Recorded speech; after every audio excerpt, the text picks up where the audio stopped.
So yun, for today's video nga po pala mga kabagak. Ayan, magandang umaga po sa inyo, tanghali o hapon o gabi.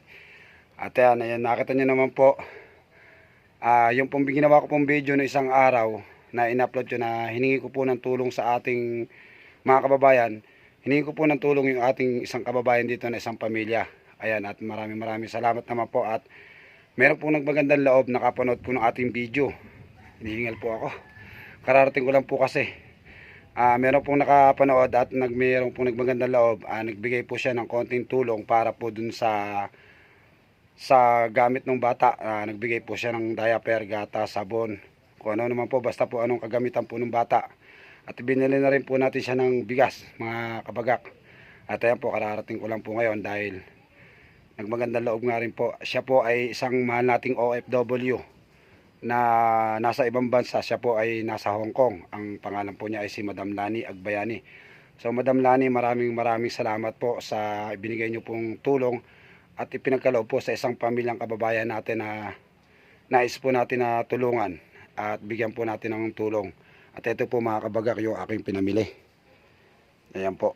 Kaya po ngayon dadaling ko na po sa kanila ngayon, kahit po kararating ko lang, binaba ko lang po ngayon dito yung aking mga ibang gamit at mabigat na po yung aking balikat. Kaya yan po, maraming salamat po. Tara, samahan niyo po ako mga kabagak at dadalhin na po natin yan.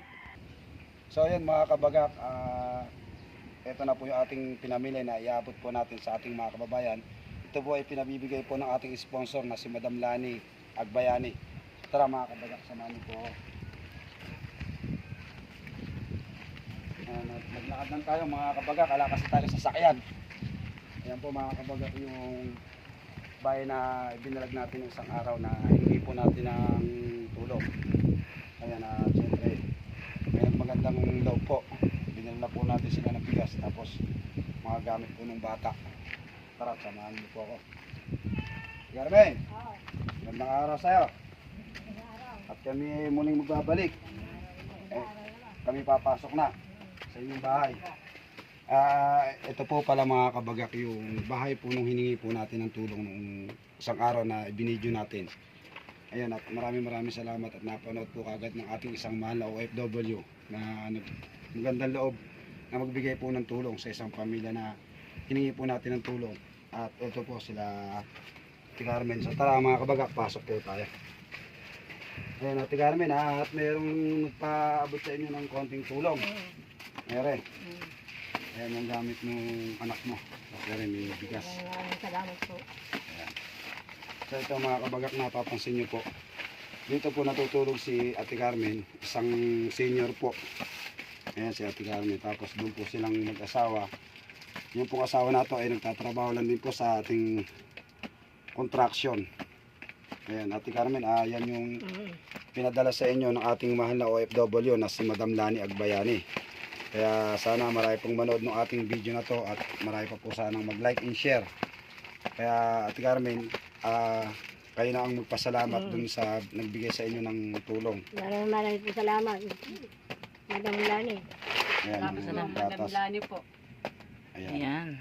So ayan mga kabagak, ito pong dinding na to, anta-antabay lang tayo. Baka hindi natin masasabi, baka po may magandang loob na makapanood po ulit ng video natin. Bigyan po tayo ulit ng konting tulong uli. Kaya baka mapalitan po natin yung ating dinding. Kaya ayan po mga kabagak, ayan po yung kanilang loob ng bahay. Ayan ang baby niya, no? Ayan po yung anak niya. Ayan, dyan lang siya natutulog. Dyan lang sila natutulog. Ayan, medyo lupa pa po kasi ito mga kabagak. Hindi pa po nila nasisimentuhan. Kaya ayan po yung kanilang baby. Dyan po sila natutulog. At si Ate Carmen naman po, dyan lang po dito po natutulog. Kaya yun po, mapapasin nyo po yung dinding nila. Ayan. Tapos yung bubong nila mga kabagak, ayan, medyo tagpi-tagpira na din po. Nilagyan po nila ng plastic para po hindi tumutulo. Ayan, lagi po kasi ito nila napipisala ng bagyo mga kabagak. Lagi po nabubuwal. Kaya napagtutulong-tulungan lang din po na iayos para po sila ay may maliliman o may masilungan man lang pagka po umuulan at lalo-lalo na po pagka may bagyo. Ayan. Carmen, ayan yung aking camera. Kaya magpasalamat na kayo sa ating Salamat, Madam Lani. Salamat po, Madam Lani. Salamat po. Ayan. At kung nakatulong po kayo sa amin. At maraming salamat din po kay Boy Bagak. Ayan, magpapasalamat tayo kay Boy Bagak. Po. Ayan, hindi tayo magsasawa na gumawa ng paraan. Sa ngayon, wala pa po tayo may tutulong, pero lalapit po natin yung ating mga kababayan sa ating mga may malalambot na puso, lalo na po yung ating mga mahal na OFW na nagtitiwala po sa atin, na nagbibigay po sila ng konting tulong para po sa ating mga kababayan dito sa Pilipinas. At yung lalo na po yung mga nasasalanta po ng bagyo, yung binabaha. Ayan. Ayan, okay na ba yan? Sa susunod, madadagdagan pa yan. Pagka nagpadala uli si Madam Lani. Ayan, okay na ba yan? Okay na. Kami tutuloy na, Ate Carmen. Salamat, ano? Salamat po Bagak. Ayan, maraming salamat po sa inyong lahat. Ayun po yung kanilang bugin, mga kabagat. Ayan, dito lang po sila nagluluto sa kahoy. Ito po yung kanilang kusina. Ayan, nakita niyo naman po yung kanilang mga dingding na agnas na, mga kabagat. Ayan. Kaya sana po may marami pa pong makapanood ng video ito.